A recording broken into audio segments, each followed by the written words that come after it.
오늘 함께 은혜를 나누고자 하는 말씀은 잠언 17장 1절에서 3절입니다. 잠언 17장 1절에서 3절 말씀 함께 한 목소리로 1절에서 3절까지 읽겠습니다. 시작. 마른 떡 한 조각만 있고도 화목하는 것이 제육이 집에 가득하고도 다투는 것보다 나으니라. 슬기로운 종은 부끄러운 짓을 하는 주인의 아들을 다스리겠고 또 형제들 중에서 유업을 나누어 얻으리라. 도가니는 은을, 풀무는 금을 연단하거니와 여호와는 마음을 연단하시느니라. 아멘. 오늘 읽은 말씀을 중심으로 마음의 연단을 받으라, 마음을 연단 받으라 라고 하는 제목으로 함께 은혜를 나누겠습니다. 행복하게 살고 싶지 않은 사람은 없습니다. 그래서 사람들은 어떻게 하면 더 지금보다 행복할 수 있을까 하며 행복의 조건을 찾고 최대한 그 조건을 갖추려고 애를 씁니다. 그런데 많은 사람들은 행복의 조건을 외적인 것에서 찾으려고 합니다. 통장에 잔고가 많아야, 더 높은 지위에 있어야, 더 큰 집을 소유하고 좋은 대학을 나와야 행복을 누릴 수 있다고 생각합니다. 과연 그럴까요? 우리가 바라는 행복에 대해서 성경은 무엇이라고 가르쳐 주고 있는지 오늘 말씀 속에서 우리가 발견할 수 있습니다. 성경은 진정한 행복의 조건이 외부에 있지 않다고 우리에게 교훈하여 주고 있습니다. 1절을 다시 한번 보면요.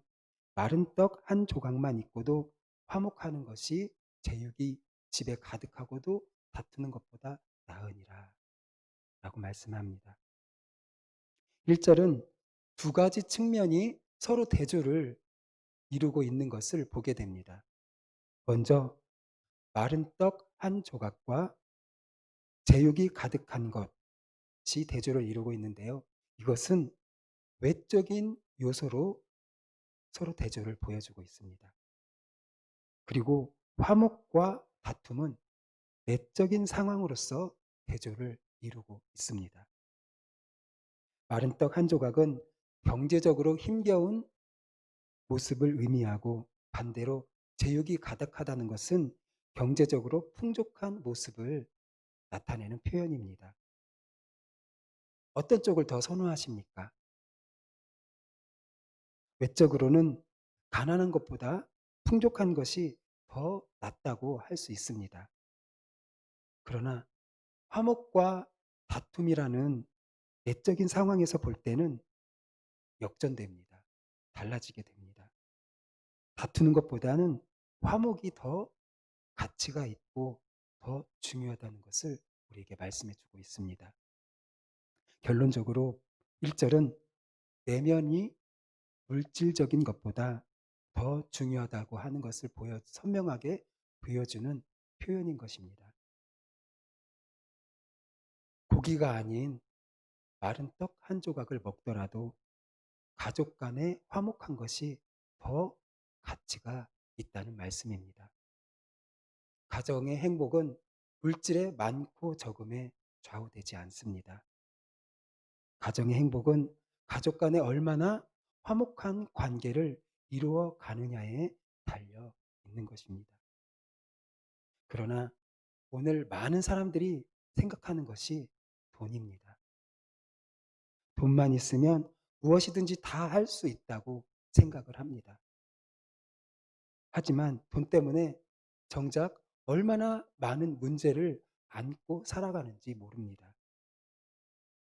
돈 때문에 가족 간의 관계에 소홀하게 되고 돈 때문에 싸우고 갈라서는 등 행복을 위해서 필요하다고 여기는 돈 때문에 오히려 불행하게 되는 경우가 참으로 많습니다.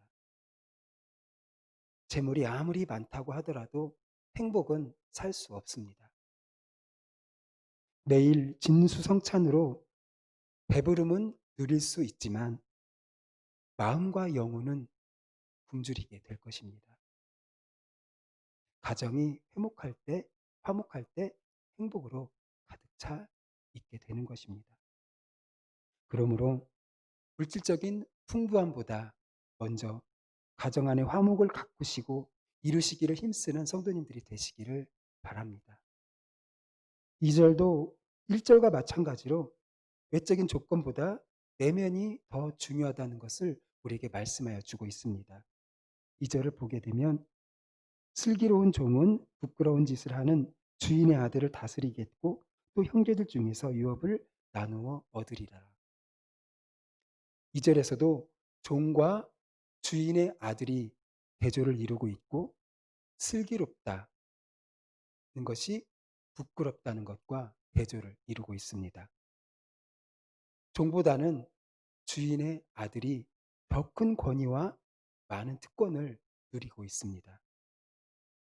따라서 일반적으로 생각할 때 주인의 아들이 더 가치가 있다고 여겨집니다. 하지만 슬기로운 종이 부끄러운 행동을 하는 아들을 다스리게 되고 아들에게 주어지는 유업을 얻기에 이르는 반전이 일어나고 있습니다. 비록 종이지만 지혜로 인해서 인생 역전이 생기게 되는 것입니다. 이 사실을 통해서 2절에서도 지혜로운 것이 삶에 있어서 얼마나 중요한지를 깨닫고 지혜를 구하는 삶을 살라고 요구하고 있는 말씀인 것입니다. 잠언 3장 18절에 보면 지혜는 그 얻은 자에게 생명나무라 지혜를 가진 자는 복되도다. 그래서 지혜가 얼마나 중요한지 우리에게 가르쳐주고 있고 잠언 4장 7절에 보면 지혜가 제일이니 지혜를 얻으라. 네가 얻는 모든 것을 가지고 명철을 얻을지니라. 그래서 지혜가 제일인 지혜를 얻으라고 말하고 있고요. 잠언 9장 10절에 보면 여호와를 경외하는 것이 지혜의 근본이요 거룩하신 자를 아는 것이 명철이니라 라고 하면서 그 지혜가 하나님을 경외하는 데서 시작하는 것을 우리에게 보여주고 있고 그 지혜가 세상에 무엇보다 가치가 있다는 것을 우리에게 말씀하여 주고 있습니다.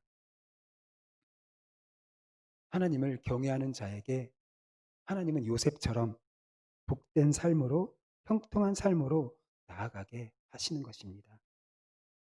뿐만 아니라 다른 사람까지도 복을 끼치는 통로가 되게 하여 주시는 것을 우리는 요셉의 인생을 통해서 알게 됩니다. 사랑하는 성도님들, 하나님을 경외함으로 지혜를 얻고 그 지혜로 생명을 얻고 복된 길로 나아가시는 모두가 되시기를 예수님의 이름으로 축복합니다.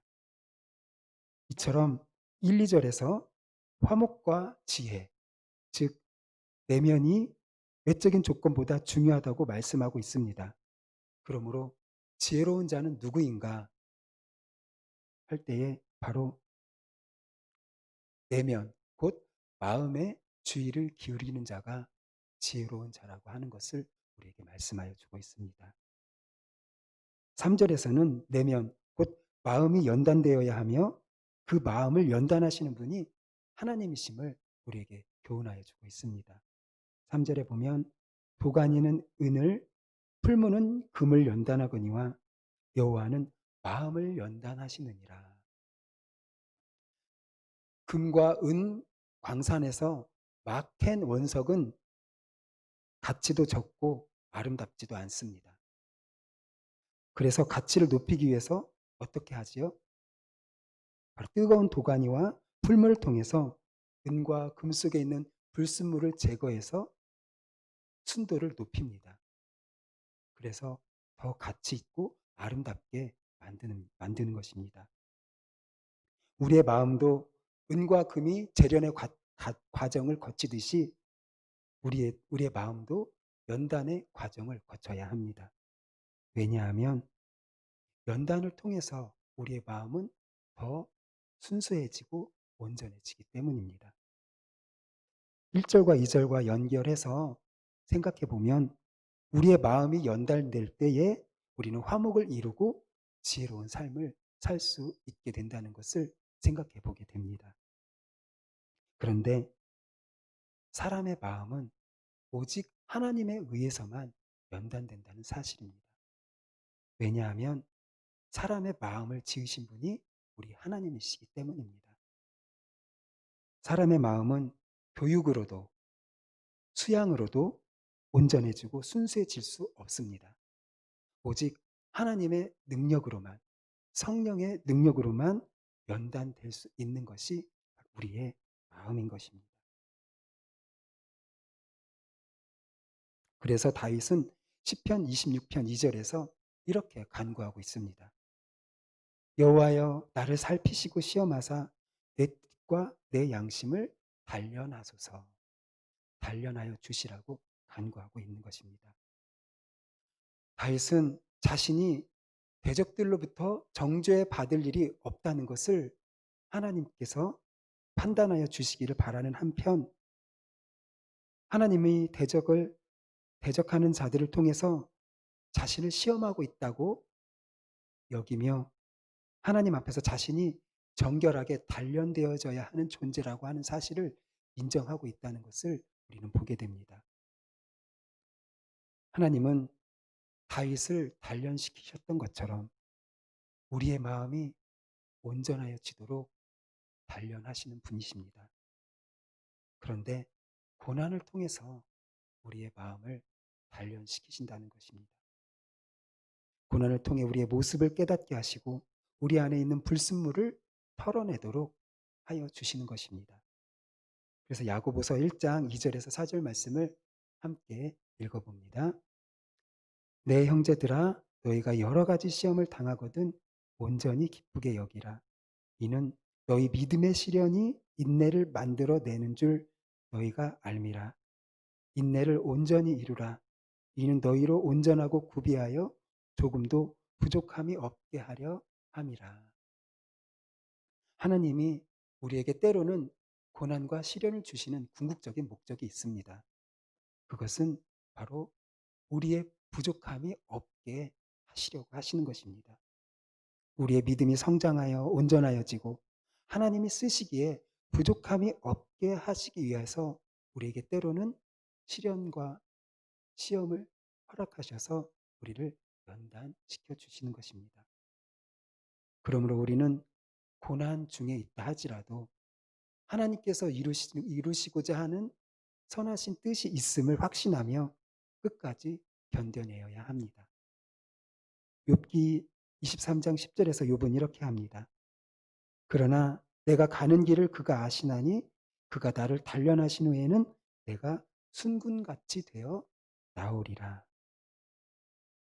혹시 고난 가운데 있으시다면 더욱 순금같이 빛나고 단단하게 하시려는 하나님의 계획이 있음을 믿고 인내로서 끝까지 이겨내시는 성도님들이 되시기를 바랍니다. 말씀을 맺습니다.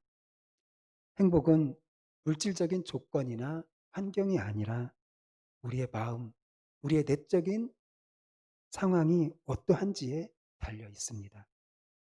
마음속이 욕심으로 가득 차 있다면 많이 가졌든지 적게 가졌든지 간에 서로 다투고 싸우기만 할 것입니다. 아무리 물질적으로 풍요로운 가정이라 할지라도 화목하지 않은 가정이라면 그 속에 행복을 찾을 수 없을 것입니다. 또한 우리 마음속에는 말씀을 따르는 지혜가 있어야 합니다. 높은 지위를 얻어도 무엇이 바른 길인지 말씀에 귀를 기울이는 지혜가 없다면 우리는 부끄럽고 어리석은 길로만 갈 수밖에 없습니다. 하지만 지혜가 있다면 그 지혜로 말미암아 권위를 얻게 되고 복을 얻게 되는 것입니다. 하나님은 우리를 사랑하시고 우리에게 복 주시기를 원하시는 분이십니다. 이 하나님이 우리의 하나님이심을 믿으시고 아무리 작은 것을 가지고 있더라도 화목에 힘쓰시기를 바랍니다. 하나님이 기도에 응답하심을 믿고 미리 감사하는 성도님들이 되시기를 바랍니다. 우리의 마음이 온전해지고 순수해지도록 연단하여 주시는 분은 바로 우리 하나님이십니다.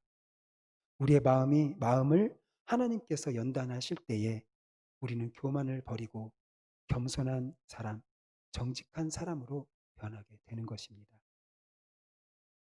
물질적인 풍요가 아니라 화목한 가정을 세우는 사람, 어리석은 길이 아닌 지혜의 길로 나아가는 사람이 되는 비결은 바로 하나님께서 우리의 마음을 연단하여 주실 때인 것입니다. 하나님만이 우리를 살피시고 우리 한 사람 한 사람을 위하여 계획하여 주신 대로 연단하셔서 우리를 순금과 같이 빛나는 믿음의 사람이 되게 하여 주실 것입니다. 하나님이 허락하시는 고난과 시련이 우리를 정결케 하는 풀무가 된다는 사실을 기억하셔서 인내로 나아가시기를 바랍니다. 하나님께 인정받는 믿음의 사람이 될 것입니다. 오늘 하루도 마음의 연단을 받고 화목을 이루고 지혜롭게 행하시기를 바랍니다. 그리하여 하나님의 자녀된 권세와 복을 누리시는 성도님들이 다 되시기를 예수님의 이름으로 축복합니다.